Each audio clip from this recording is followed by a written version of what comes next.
let me go through a couple of things, and this essentially is somewhat of what I hope that we would discuss. It's in no particular order, and this may make no sense at the moment, flying and faculty, what state universities represent, South Dakota, the region and opportunity, revenue and marketing, which I would call our new normal, and presidential themes, and brothers and sisters.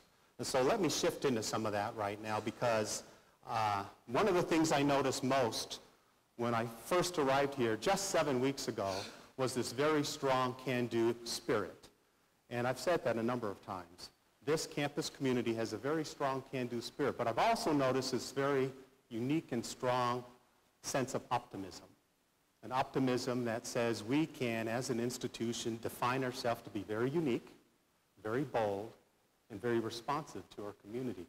And I consider that really many strengths. Now, some of you know that I like to talk about my grandmother because she always told stories. And in her stories, she would say, in essence, it's not the story you tell, it's the meaning and message after the story that you want people to have. And so I'm going to tell you a story about flying airplanes and how it relates to the faculty. Okay? Who in here would consider themselves faculty? Raise your hands. Okay. And so, one day long ago, let's call it 1998 or so, I wanted to learn how to fly. Anyone in here fly airplanes? Okay, just a few. Anyone afraid of flying? And are willing to admit it at the moment? Okay, fair enough. And so about 1998, I wanted to learn how to fly. So I called the local airport and I said, I'd like to learn how to fly. And they said, oh, sure, no problem, come on down. Saturday morning, 9 o'clock. And so Saturday morning in Abilene, Texas, Elmdale Air Park, I get in the car and I drive down to Elmdale Air Park. And there is a gentleman, about 80 years old, who will be my flight instructor. And he's a young 80 years old, and I mean that with all sincerity. Wise as all could be and all of those things. And he says, Tom, are you Tom? And I said, yes, I am. Well, come on over here. Let me show you the airplane. So he walks me over to the airplane, and he says, here's this plane, and I won't describe it all since many of you wouldn't know it anyway, but he says, let's look at this. Here's the propeller, that big windmill in the front that we all talk about. We walked around, looked at the wing. He called a couple of things, a few different things on an airplane. It looked like a tail, but he called it a vertical stabilizer. We went over here again, and he looked around, and a few other things. He said, here's the horizontal stabilizer. It still looked like the tail to me. But all of those things he said, he says, what do you think, Tom? And I looked at him with a blank stare and said, think about what? He said, well, get in the plane. Let me show you some of the things that, and how the plane works. So I sit in the plane, and he goes, no, the other side. The pilot often sits in the left side in an airplane. So he says, sit in the left side so you can get a better picture of all these dials and gadgets. So I get in, and I sit down in the left side, and he sits down in the right side. And he says, this dial does this dial does this dial does this, and this pushes you do them. And that's what it sounded like to me when he said it. But in reality, he said, this is your airspeed. This tells you whether you're going left or right. This tells you whether you're going up or down. You pull this, you go up, you push that, you go down, you turn right, you turn left. All of those things, not that different from a car after you begin to understand it. But to me, that first moment, it was this, and none of it made sense. He looked at me again, Tom, what do you think? I said, think about what? With a stared look. He said, no, why don't we just start it up and taxi around a little bit. Taxi would be airplane speak for drive around a little bit, okay? So he said, that was somewhat of a joke. Right? Good. So he says, let's start it up. Push this in, put a little fuel in. Now you see, I'm just doing exactly what he tells me to do. I do that. He says, push this button and it'll start. I push that button, and the engine's starting. And I'm thinking, whoa, this thing really does make a nice little sound. He says, push this thing in and let's go down there and just see what it does. And I think, down where? And he goes, down there. And so we start driving, taxiing, and he says, push this lever, the rudder, right to go right, push it left to go left on the ground, and that's how you steer the airplane. And so he says, do that a little bit. And I'm doing that, and I'm actually surprisingly going really straight. And so we're driving down to the end of the far end of the runway. And he says, let's go back the other way. Turn it around. And I guess I did that okay. And we go all the way to the back. And he looks at me again and says, Tom, what do you think? And I say, think about what? He says, let's go fly. Fly? Flying was not part of the equation for me when I woke up at 8 o'clock that morning to go to the airport. I thought we were just going to talk about it. That's what I thought. He said, let's go fly. Go on out to the runway, and we'll just see what happens. See what happens? I'm thinking. So we go out to the runway. He says, let's go. Fly. Push it in, which is the throttle. And before I can think, I'm actually pushing in the throttle. Now, the side of me says, stop, run, get out. But he says, push it in. Let's go. So the plane starts going. And it starts going, and I feel the rumble of the wheels, the vibration of the wheels, and about halfway down the runway, it becomes really smooth. Really, really smooth and really, really quiet. But I'm holding on like this. And I don't want to look out the window, but I so badly want to look out the window. So I'm looking out, and I realize, I'm flying. I'm really flying. This is really cool. I'm flying. And we go off a little further, and we turn, and we go do some maneuvers and practice some other things. And about 20, 30 minutes later, he says, let's go back to the airport, and we'll talk about it. And surprisingly, he says, the airport's that way. And as we get close, he says, I've got the airplane. So clearly, I wasn't about to land the airplane yet. But he landed the plane. We parked it. I lived to tell the story, and we went over it. And a few short 6 months later, I actually earned my pilot's license and later my instrument rating license, Why do I tell you that story? I say that for a number of different reasons. Because I fly a lot now, I think some of you know, and I have a very, very small airplane out at the local airport. And when I fly my kids or friends or others, there are times I will say, would you like to fly the plane? And when I'm letting them do that, I might be helping them just a little, without them really knowing it. It might be when they're making a turn, which you want them to have a perfect turn, I might just nudge the yoke, the steering wheel in front on my side, because there's two on each side. I might just nudge it with my hand while they're concentrating on what's happening around them. I might just nudge it a little, and it's a perfect turn. Or when we're trying to stabilize the plane, I might just tap one of the rudders in flight just to stabilize the tail of the airplane so it's a perfect flight. And then it hit me when I was talking about what do faculty do and things like that. There's really some similarities when we link this to the academy and the work that we do. Because the absolute best in our field, the masterful teaching professor, is outstanding at getting people to critically think when they don't think they could, or to critically or absolutely or funly fly when they didn't think they could, or to see the aha moment when they didn't think they could, in a way. That would be our student body. And in that scenario, in so many ways, I realized, too, that it wasn't me keeping the airplane straight, going down the runway at 40, 50 miles an hour.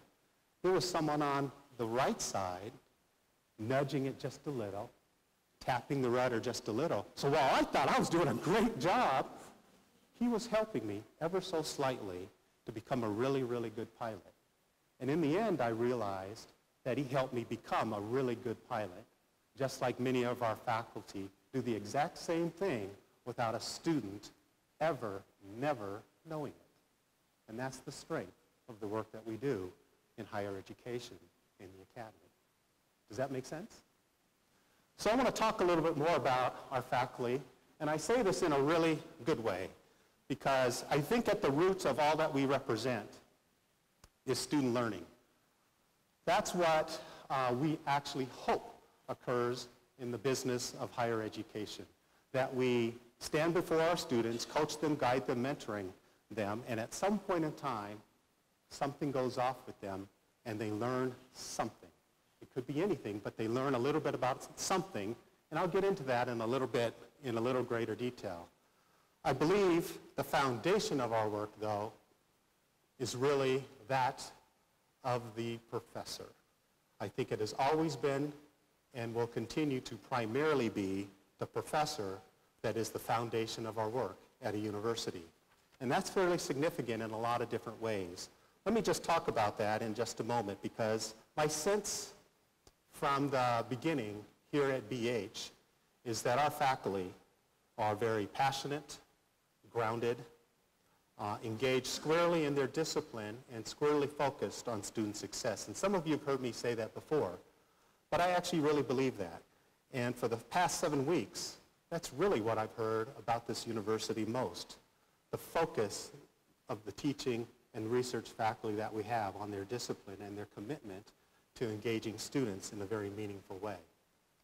Before I get too far into some of the faculty activity, I really want to say a word about undergraduate research because it's fairly significant. A few days ago, I had the pleasure of joining the faculty from Natural Sciences. Where are they? Up front. Good, great. One of our subtle conversations was centered around undergraduate research. And frankly, BH can never really become a major research university. I think we all know that. It's just well beyond our mission, nor would the Board of Regents ever want us to do that. But the truth is, we can become the absolute best at engaging students in research. And so we may not become a research university, but there's nothing preventing us from becoming the absolute best at engaging our undergraduate students in research. And I think that's our strength. And I think as Dr. Custer and Dr. Salver, is he in here? Sarver? Continue to advance that agenda, our faculty as a whole and our student body as a whole will only benefit from those initiatives much more greatly. Right now, one of the cool things happening on our campus that we probably don't talk a lot about is the number of graduate and undergraduate students who are actually getting hands-on experiences in state-of-the-art facilities that they can't touch at any other place in the public university system in South Dakota. Does that make sense? I don't know how many of us know that, but our undergraduate students are getting an experience far and above what may be happening in other universities in this system. I think that's an attribute that we sometimes forget and take for granted. I think it's also important to know that, and I have to read this part because for many of us, it's a different language, including for me, that we continue to expand our research capacity, which is happening right now before us. To put it this way, the research capacity in biomedical research, biotechnology, genomics, alternative energy and materials science, and underground science. Our work in those areas are fairly significant, and it really has been fueled by state and federal grants totaling well over, or just around, $2 million over the last 5 years. Again, I don't know the significance that that may have for all of the other units in academic affairs, but as an institution, when we talk about undergraduate research, it does really mean that we are putting, or at least trying to put our money where some of our mouth is. Now, let me talk about some professors. And I'm not going to talk about all of you. Sorry if you're seeing your name for the first time and you're nervous and think I'm going to call you up here. I'm not going to do that, okay? So you're okay. But as I mentioned before, every professor, every lecturer, and every adjunct, and I did say that word adjunct, work each day to try and make a better environment for not only their discipline, their profession, but also our students. I think that's a selfless act in patience and perseverance, because seldom do we ever really know what a student will become 10, 15, 20, 30, 40 years from now. All we can hope for is that they will take the best, the absolute best of what we're giving them today and turning it into something greater for the betterment of our common good in society. I think that's what we believe as academicians. I also think, though, that there are days we get that aha moment where we just go, wow, this is why I do what I do.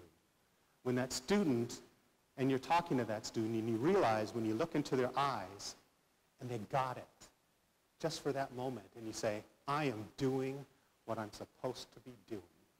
This is my field. Wow. Have you felt that? And that's why we come back every day and strive for a lot more of that things that we do. Our faculty are misunderstood. I'm going to put it this way. Because we don't talk about the things that we often do, it's easily misunderstood. On a simple scale, the work that we do may be one day I move one step. But the truth is, in the research or in the quality of teaching, I actually have to move 100,000 steps to get to where we have to go. And the body of work is 100,000 steps long, correct? But in the work that we do, it's one step, and that is a really, really good step, because that means I'm that much closer to that end goal. And it may take me 10, 15, 20, 100 years to get to that end point, which may be the cure for AIDS. But each step builds upon that body of work. The truth is, most of us never, ever get that piece. The rest of us, even in the university setting, may not fully comprehend it, which is why I'm saying it right now. Because it's complex work that doesn't make sense to most people, but it's very important to the quality of life in which we live. So these individuals, in some respects, all contributed a little bit to that. And so I'm going to call them out for just a moment, but not ask them to come forward or anything. The three individuals I probably will say a few things about is Dr. Wee Song, Dr. John Nero, and Dr. Amelia Flint. Think of, most of you know her as Dr. Bolshin. Is that correct? Are all three of you here by chance? I'm just curious. Okay, there you are. So Dr. Song last semester, and I think some of you know this, integrated her coursework into a practical learning experience to better serve the surrounding community. What they did was they brought students to present marketing plans to three organizations in the local area: Sanford Underground Research Facility, the Headley Recreation Center, and ROTC. Now the significance of this is that the collaboration between the faculty, the students, and those three organizations introduced marketing plans in areas that they ordinarily wouldn't be introduced. I think the significance, though, is our students not only gained an experience learning how to put into practicality marketing plans and the work that they were studying, but it also helped three organizations that are part of our local community. Dr. John Nero provided leadership along with the many in the music department, traveled for 12 days, I believe it was, to Italy, like many of us would like to go to Italy. But we also know we can't always go there, and I think it was a funding thing that they only can do that so many years, so many other, well, not every year, let me put it that way. While they were there, not only the 50-plus faculty and students that traveled, the significance of what they were doing was promoting the beauty of music. Now, we also can easily take that for granted because that transcends many different languages. They performed 3 distinct concerts: Venice, Rome, and the Vatican, to full houses. So it was quite the event. But the way I want you to look at it is these 50-plus colleagues were sharing something that was very valuable to them: the beauty of music in a different country. And it brought faculty and students together and alumni in a way that we really wanted to happen in the perfect scenario, sharing a common theme and a common interest and sharing it with others in other places. The third story, if I could talk about, is Seoul, Korea, and Special Olympics. Dr. Amelia Flint, along with a team of students and graduates, spent 2 weeks in Korea, Seoul, Korea, South Korea, studying performance anxiety in athletes with intellectual disabilities. Now think that through for just a moment, because while they were there, they also attended the Global Summit on Ending the Cycle of Poverty and Exclusion of People with Disabilities. That's one of our strengths as a university or as a people in the United States. Using our intellectual capital. Our greatest strength as a university, in my opinion, is our intellectual capital. We can lift a lot of things, but the things that we do best are causing other people to think and to do things differently. And so what they did, in essence, was use our intellectual capital to change how people view individuals with disabilities. If I haven't said it to you before, I'm going to say it right now, and hold it of me from here on out.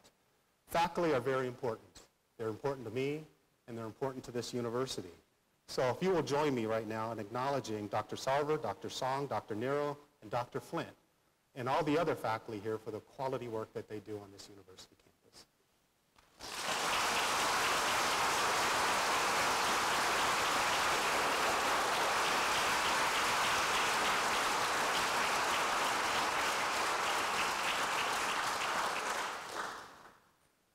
I'm not done with that, though, because I'm a product of a college of education. That was my discipline before becoming a president. And so I want to talk about teachers for just a moment. And in the simplest way that I could say this, teachers matter. They matter a lot. Our base has always been education. Now, we can disagree with that, and that would be okay. But from our founding in 1883, we have served the nation, literally the nation, through our teacher education program. It is the thing that has touched thousands of kids, not only in South Dakota, but throughout the United States, if not world. And one of the things I noticed fairly early on here was when we would be referred to as a normal school or teacher education school, we would somewhat take a little offense. I would ask us to look at it a little bit differently, because if we're remembered as being one of the best teacher ed programs, I consider that an attribute. Let me put it to you in a slightly different way. In South Dakota, there are 1,874 physicians, 1,405 attorneys, 1,007 professional engineers, and what's the last one? 441 dentists. There are also a large number of bankers, clergy, government officials, technicians, you name it. Whether you have a high school degree or a college degree, the root of that work and the root of your success is what? The teacher. The teacher. And so I'd rather have us embrace that base that we have as a campus, because it's fairly significant. It doesn't matter where a student went to school, because the root is always that teacher, coaching and guiding them. And you can reference the teacher to the faculty member. I know we tend not to do that, but there's many similarities at the root level. And so looking at it from that perspective, why wouldn't we embrace one of our greatest strengths as a university? And so again, I look forward to that opportunity to really take that on in a different way. Let me put it this way one more time, because here are some examples of the successes. BHMS Curriculum and Instruction graduate, Katie Anderson. I don't know how many of you know Katie Anderson. She teaches middle school science and reading in Rapid City. She was named the 2013 South Dakota Teacher of the Year. The 2013 South Dakota Teacher of the Year, Katie Anderson, a BH alum. In 2012, another MS in Curriculum and Instruction graduate, two of them in fact, Ann Anderson and Aaron Marsh, received the nation's highest honor in K-12 teaching in the fields of math and science. Ann teaches in Belle-Fourche, and she received the Presidential Award for Excellence in Science Teaching, and Aaron teaches at Peer Indian Learning Center, and she received the Presidential Award for Excellence in Math. Again, two BH alums out of our teacher education program.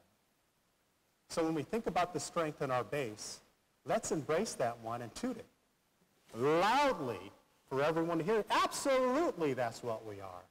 And let me tell you what else we are. Boom, boom, boom, boom, boom, boom, boom. Because if that is our best reference, that's a pretty darn good one, I would say, on any annual basis. Are you sticking with me so far? We're a lot like other state universities. And let me talk about that for just a moment, because sometimes we think of ourselves as very, very different. But we really are similar in many different ways. To put it this way, and I think it was Jim Hess said it the other day at the Indian Bridge program, college graduates represent 1 in 100 if you simplify the earth to 100. You've all seen the miniature earth. Many of you have seen the miniature earth video. I'm going to show it to you in just a moment. to illustrate some of the other things that we're talking about. You know, interestingly, the person with the college degree represents 1 out of 100. And when we think about that individual and all the challenges we are faced with, it is usually the college graduate that is asked to deal with the most complex challenges on our earth. It's usually the college graduate and their colleagues that will seek ways to find cures for AIDS, or create clean water, or to build buildings, or to find new energy sources, or all those other things that we do. And almost all of them, better than 50%, just under 50%, are products of state universities just like us. And so when I talked about we have no idea what our students may become later on, we are products of many of us in this room are products of state universities. And whether it is us creating it or creating a legacy of other students who may ultimately recreate it, we have no idea. But we have to blindly do it, knowing that that is what we do. That's what is expected of us in many different ways. Society with the state university, and I'll tell you a little bit about what the state universities look like, really want to know a couple of things.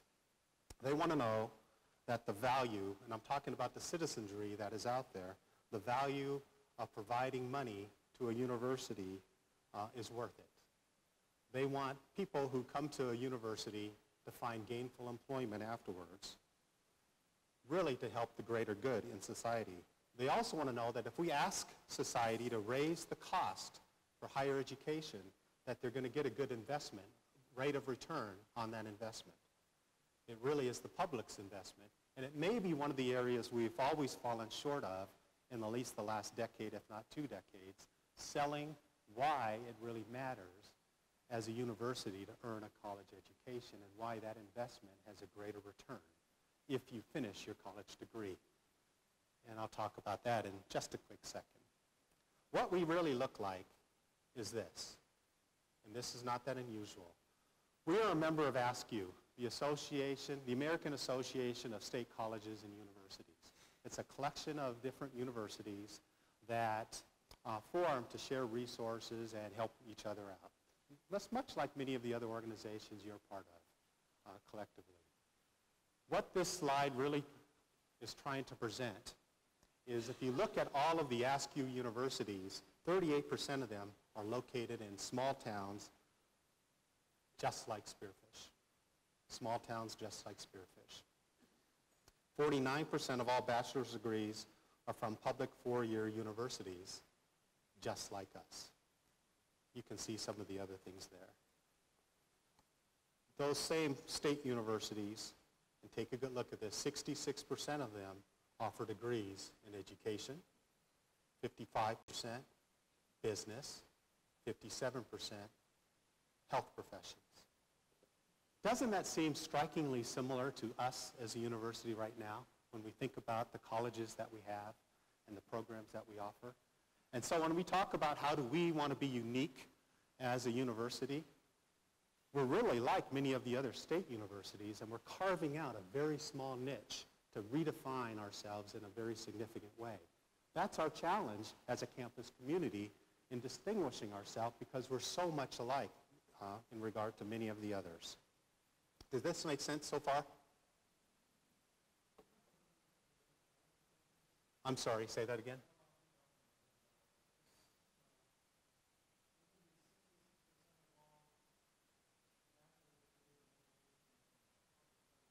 Correct. Our profile as a state university and the majors we offer are probably the right ones for the moment. I mean, the good news is, and the bad news, is South Dakota has a stable employment economy. In fact, job growth is slightly up. But we also share a common problem with our neighbors, and that would be Minnesota, North Dakota, Nebraska, Colorado, Wyoming, and Montana, and a few others. That commonality is the decline in high school graduates. But the good news is Wyoming is holding somewhat stable, and we're the closest to them. And so there is opportunity in some of these numbers in a fairly significant way. But even saying that, that isn't our greatest challenge. our greatest challenge, if I could talk a little bit about those, would be revenue and marketing. In a unique way, we have a revenue problem and a marketing problem sometimes that we get to work through as a collective team. It should seem that we have outstanding people on this campus. We have a great relationship with the University Center Rapid City. We have many emerging popular programs, and I'll talk about some of those in just a moment. We're in a top 7 city in the United States, yet we still have cash flow that we have to find. And part of that is we're just not receiving the same amount of money from the state as we used to. And I think all of us know that. There was a time, there was a greater investment in higher education, and the truth is we're fighting as a board, as a system, to try and get some of that back to reduce the cost to the student and to make us more viable as an institution. There's a good spot in all of that, though. Maybe. Our tuition is on the upper end of that continuum right now. And so we really can't raise our tuition much more to gain more revenue. One of the ways we get new revenue is by finding new revenue sources, whether that is corporate partners or efficiencies of what we're already doing. That's really the only way that we can find some of the new revenues. The good news is the institutions around us in our neighboring areas haven't peaked out yet, which means they're going to be raising their tuitions to meet their expenses and expenditures over the coming years, which gives us a slightly competitive opportunity. And I can see that happening in the coming years if we can control some of our costs. Let me see what the next slide is so that I can continue with this. If we look at this slide right here, I know you're looking at the happy peanuts, aren't you? We have a great opportunity to rebrand ourselves as the only comprehensive university West River. The only comprehensive university West River. We already know Rapid City is growing and our collective recruiting range is widening. Every place that we can put Black Hills State University's name anywhere, anytime is going to pay off in a good way down the road. That means every person in this room, every chance you get to take advantage of putting our name, Black Hills State University, somewhere in your association, in your community, with your friends, with their friends, wherever, is going to pay off somewhere down the way. These two slides are indicative of some of the challenges that we are facing, though. Let's look at it. Rushmore Mall in Rapid City. That sign there has a banner, I don't know if you can see it, and it's not BH. Can you see that? There was a time, our banner stood there proudly, quite a long time too, proudly there. The fact is, though, we couldn't afford to keep it there forever. We only had so much money, and you only can put it there so long.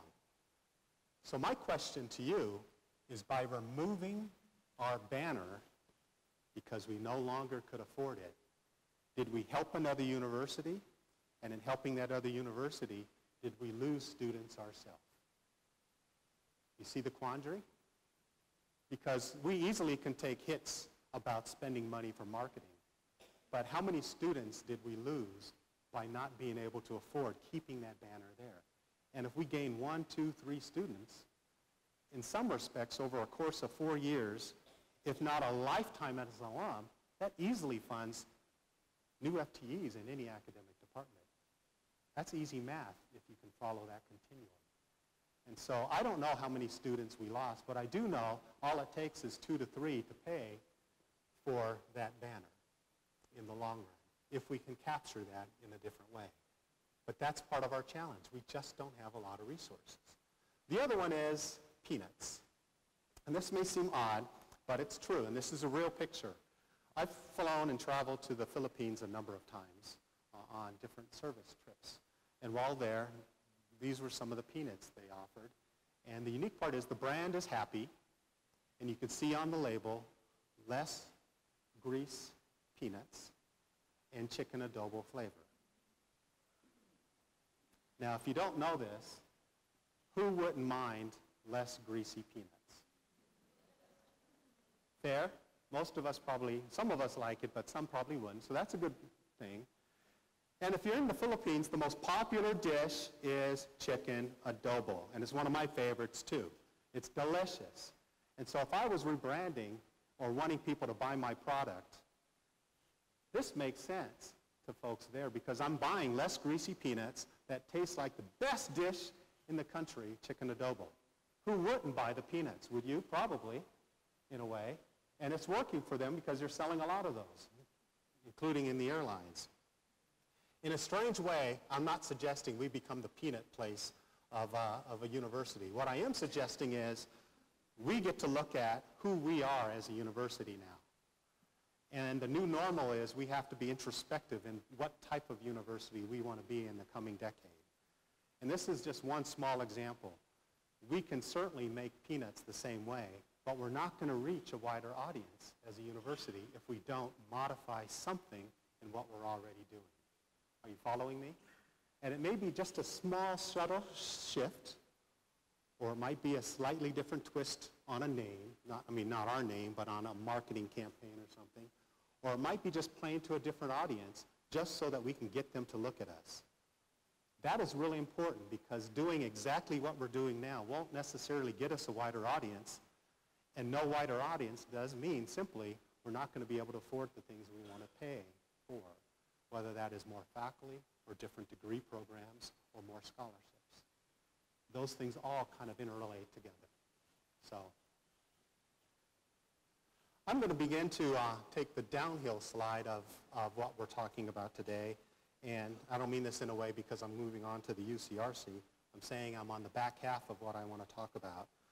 Part of BH's outreach, new revenue, and marketing is linked squarely to the University Center Rapid City, the UCRC for the new faculty that are in the room.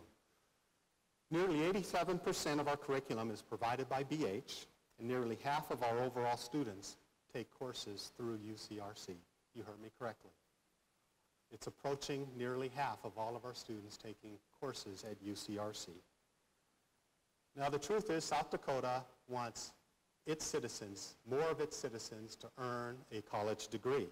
And the greatest potential we have for first-time new students is through UCRC.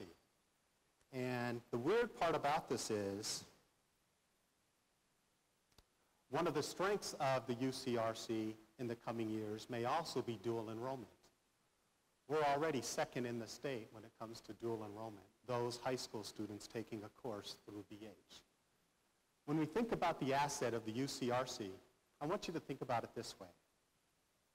They are providing an access point for adult learners, which are very important to the economy and the workforce, and to BH. We start 87% of those students there, and whether they come to BH or go somewhere else, they become products of South Dakota. That's good for South Dakota. Part of our goal is to get them to come to BH. Now, in a way, there's a side of us that says, well, you know, that's UCRC. I'm here. I really want them to come here. But again, when I was talking about the wider audience, we have to modify just a little bit to capture that group, to want them to come here. So if we're teaching a similar course and we say, oh, no, I just don't do that online thing, that's the UCRC. Well, that's really, in a way, the new normal for many of those students. And not evolving some of what we do is essentially saying, I don't need that student. And saying I don't need that student is cutting off the money stream to the university because we're in a competitive environment. We really are in a strong competitive environment. And we need every single one of those students to come to us. So part of my challenge to all of you, regardless of what area you are in, is to really acknowledge and recognize the value of the UCRC and what it may mean to the lifeblood of BH proper here, getting students to us and using the students that enter through the UCRC to finish at BH, even if it means modifying how we may teach a course, fix a building, ask students to park, or use the internet, whatever it happens to be. Hopefully that somewhat makes a little bit of sense.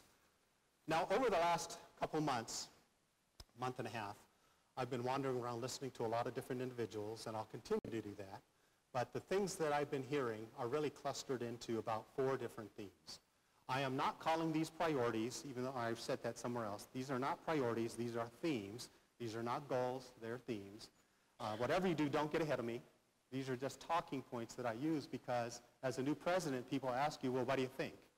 And so I say, this is what I think. These are the 4 things that I've clustered, generally speaking, as things that I've been discussing to others out and about.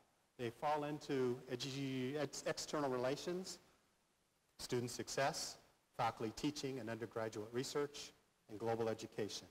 Let me break those down for just a moment. When I talk about external relations, this is what's really floating inside my head. Sanford Lab, UCRC, corporate friends, local community, those kind of things. Sometimes we get tired of hearing all of us talk about Sanford Lab. But Sanford Lab, like the UCRC, is a conduit to our undergraduate research. It is a focal point for the state. We're the neighbor, of the Sanford Lab, and we do things for the Sanford Lab, and they do things for us that no one ever really knows. It's symbiotic in many ways. We rely on one another, just like neighbors rely on you cleaning your yard and helping you out when you need help. That's what we are to each other. It's very strategically important. And if it's not the comprehensive university supporting the Sanford Lab, then who would it be? Or who do you want it to be? Let's put it that way. Is there another university out there you'd rather have working with Sanford Lab? You see my point in part of that. For me, it's that there is no other choice. Not only are they our neighbor, we also are strategically aligned in our education and our undergraduate research efforts. So they are extremely strategic to us, just as is the underground classroom will be once it's completed. I already talked about some of the others, but let me talk about the local community, because I'm the newbie, or one of the newbies here. Spearfish, Deadwood, Sturgis, Whitewood, Lead, with some others, Belfouche, all the towns around us are crying out for our involvement. They're crying out for our involvement in the community. If I can challenge every new professor and member of this BH family to get involved in the community that you're living, then let me do that right now. They want you on committees. They want you leading those committees. They want to hear what you're saying about whatever it may be, whether it's higher ed or the community or the party tonight at the community park, city park. They're crying out for that. And so if you could do that, that would make a huge difference. I don't see a reason why we wouldn't. I know that we're all busy, but I really don't see a reason why we wouldn't be involved in our local community, since that's where we live and that's who we somewhat are. Let me continue. When I talk about student success, I'm really making reference to some of these areas, and many of them make sense. I'm only going to say something about retention and mental health, though. The retention side, we sit slightly below some of the other universities in South Dakota. It's harder to get a new student to come to this university than it is to keep someone that is already here. And in a strange way, if we can get a student to qualify to come to this university, then what is it that we have done or they have done to cause them to leave after 3 months or a year? Did that make sense? If they were good enough to get here, then what did we do or what did they do that meant that they weren't good enough to stay here? And that's a question I'd like you to ponder in that kind of way. Because there's nothing that we're doing wrong. That's not where I'm going with this. What I'm suggesting is every student that comes to this university, we have to put an enormous amount of energy into keeping them in this university, because replacing them costs us a lot more, and it's harder for us to get them here. And so if we can get a member to this family, let's do absolutely everything we can to keep them here. And I think that's the secret, one of the many secrets, to retention. Because some will go, some will just implode like they do. We know that. There's nothing we can do despite all our efforts to keep them here, and they just have to leave. And I understand that. The other piece is mental health. And oddly, for our students, our staff, our faculty, members of this community, we certainly have challenges with mental health, the medications that we take, the issues that our students bring to a university setting. In some respects, we have it fairly nicely at BH. But there are really nice communities in other places that have been traumatized by mental health as well. And I don't know if our time is coming or if we will always avoid it, but I'm cognizant that it is something we have to address. For a lot of reasons. A student in crisis, if we can get them to the counseling center and get help, almost always will return the next semester. Almost always. Better than 3 times out of 4. And that's a good statistic. If we can get them to counseling when they're in crisis at their lowest point, we'll keep them. If not one more semester, we can get them to the graduation point at some point on.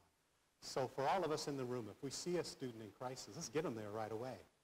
But it also means that me as your president, as well as many others, have to put some resources into the mental health efforts of our students for all the right reasons, not only our personal safety, but theirs as well. Let me begin to wrap up with the last 2, faculty, teaching, and research. There's a number there that says 65%, and that really is linked to the accreditation of the business school. We pay our faculty, our staff in general, 65% of market, give or take.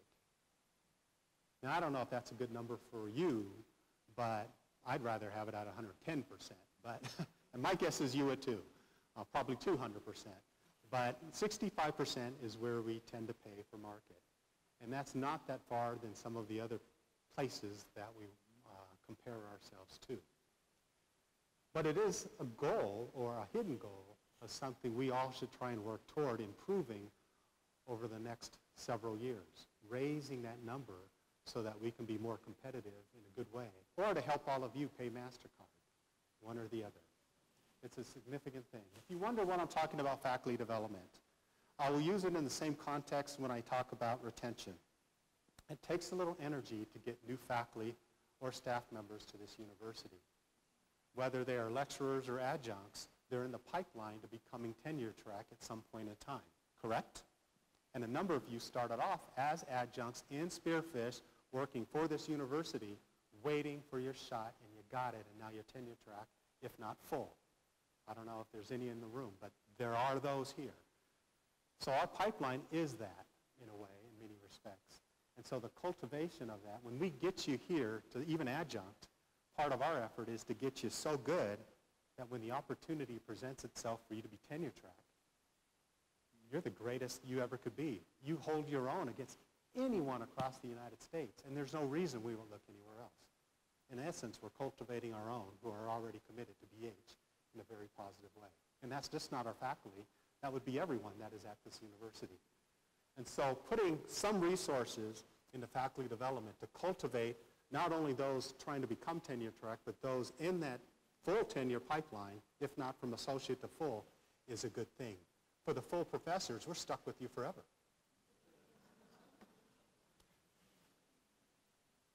But what did we teach you along the way that, in a good way, that we can have you give back to the newbies coming through the ranks? You see that point? That's kind of the question that I'm asking. I've already talked about undergraduate research. Let me say a word about base versus opportunity, and I alluded to this just a moment ago. How's my time? What number am I at? 35 minutes? Okay. Or an hour and 35 minutes. Okay. The base versus opportunity. There are some things that we do very well, and there are some things that are emerging. And the chasm for us is, for those of us in the base, we're saying, I need more resources because this is who we are. And those in the emerging are saying, I need more resources because this is what we're becoming. You see the dynamic?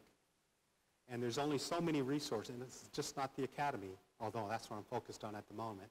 This is institutional-wide. And so we're balancing the base versus the opportunity. And how does this really look? Our top enrolled programs, business, elementary ed, biology, psychology, mass communication, these are based on 2013 numbers. You can see them right there. Business administration is clustered all together with all the emphases buried in there collectively. But you kind of see where we are, and that I would call our base. Our base.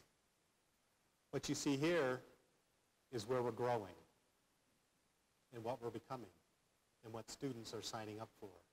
In the market trend and the workforce, what the workforce is asking for, applied health sciences, exercise science, fastest growing one probably in the United States, psychology, graphic design. These are over the past 5 years. I just share this with you because as the faculty and as the campus community, we at some point in time get to decide where do we want to go between our base and opportunity. And looking at it very simply, exercise science as a growth area, at some point we'll have to cap because we don't have facilities or other opportunities to meet that demand. When we do that, are we cutting off our head in some respects? New students that could have come here that are choosing to go somewhere else. The balance of keeping the money in order. Hopefully that made some sense. I'm going to wrap up now with, or almost wrap up with global education, and that's the fourth final theme that I've been talking about. And you see the topics there.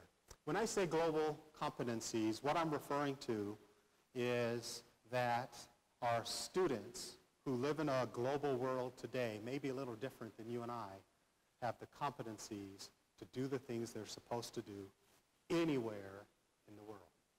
Anywhere in the world.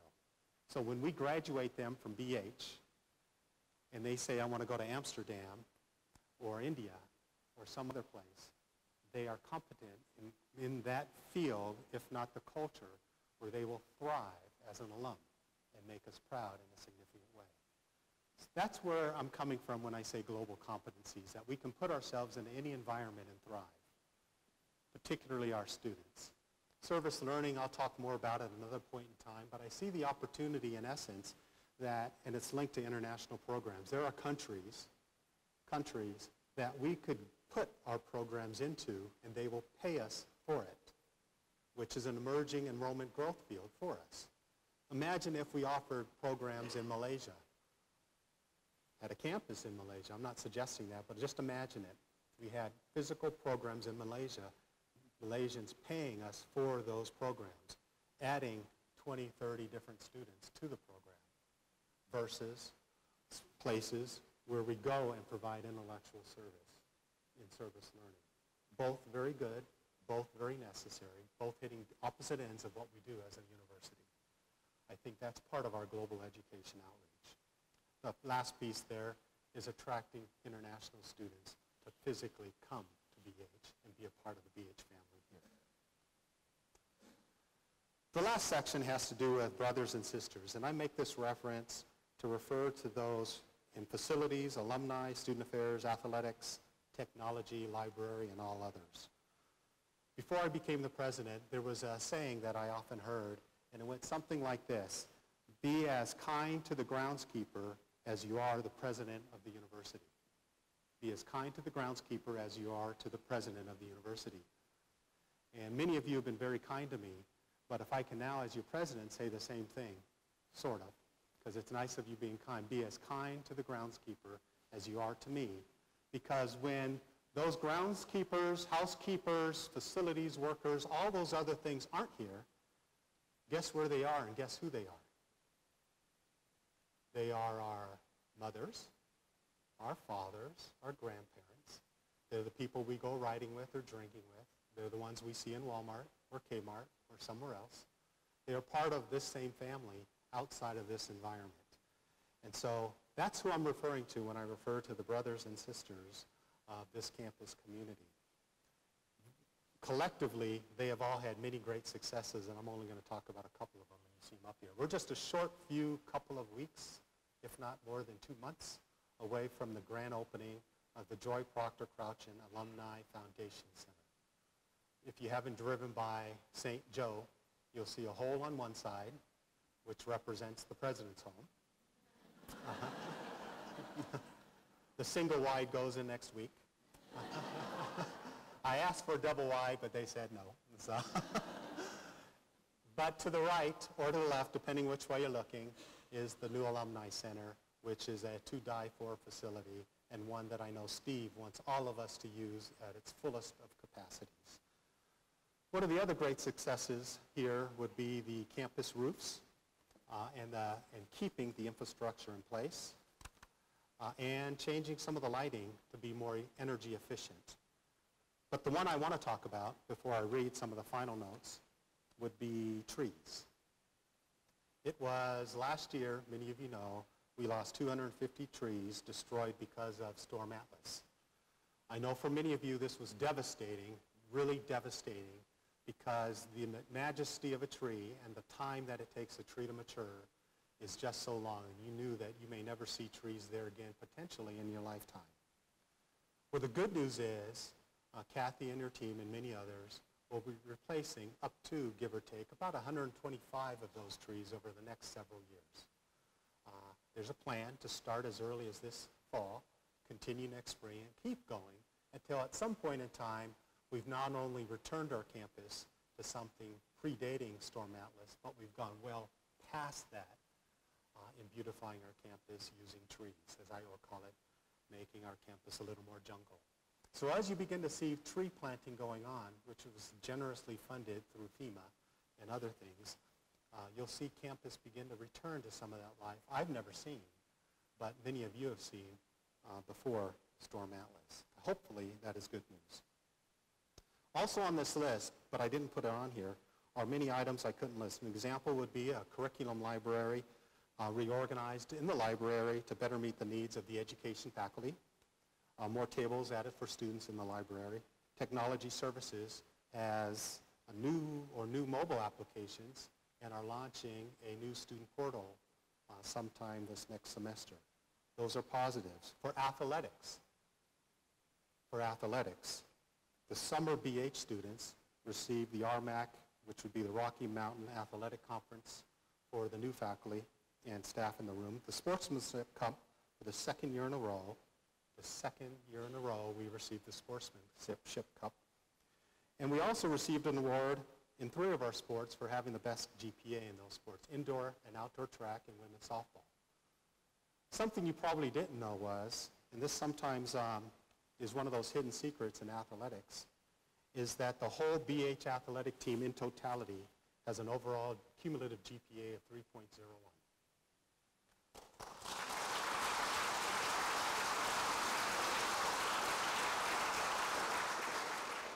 Credit Jet and his team for getting us to that point. But as importantly, as Jet tells me, 10 out of 12 sports programs are averaging well above 3.0, and the program has a 47% graduation rate compared to the average student body, which sits at about 31%. That is a testament to the work that is happening in athletics. Credit Jet.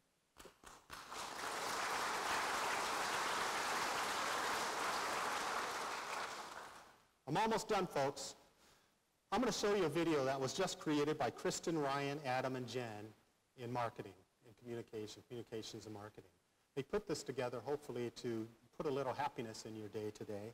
And at the very end, I'm going to wrap up with just a couple of quotes and allow you to return to all the things that you were planning to do for the day. So let me exit out of this, go to the video.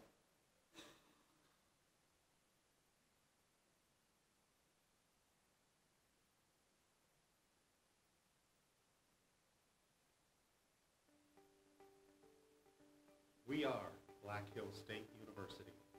We are green and we are bold. We fill galleries and pack houses. We go to the depths of the earth in search of answers. And we reach new heights each and every year. We pass on what we've learned. And we leave behind a legacy of caring and service. We welcome new ideas, and we celebrate who we are and where we come from. We know where we are going, and we are ready to take on the challenges ahead. We are Black Hills State University, green and bold.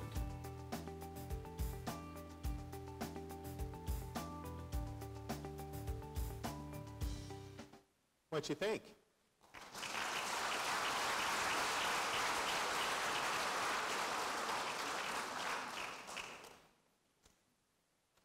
I only have 2 slides left, and they're my wrap-ups. For everyone in this room who wonders where your president stands at the end of the day, it's the free expression of ideas and the intellectual and collegial discussion of those intellectual discussion of those ideas. Those are the things that drive me every single day. They're not that different, I think, at the core of many of our faculty, but I think it also resonates with everyone in this room, which is why we love working at a university. And so if anything that we are doing throughout the university matters, what matters most to me is that we stay on the high road as intellectuals and feel free and safe to say opposing points of view without scorn or harm. That's really important to me. And so even if I disagree with you, doesn't mean I think you are a horrible person. And if anyone in this room feels that way, hopefully we can evolve you to a different place, because I think the greatest strength of a university is our intellectual ability to beat up an idea and then find something good in it. So in closing, I'm going to ask you to do just one thing. Actually, there are 5 things. But you're going to have to say this with me. It's at the end of each one of these things, you have to yell and have fun doing it. Okay, not hallelujah, but have fun doing it. Okay, okay? So, recommit to serving students the best way we know how. And have fun doing it. I feel like a preacher, gee whiz. Maintain a contagious positive attitude. Focus on what we have and not what we do not. Get out of your comfort zone and find a new one. And enjoy your colleagues and students. Legally.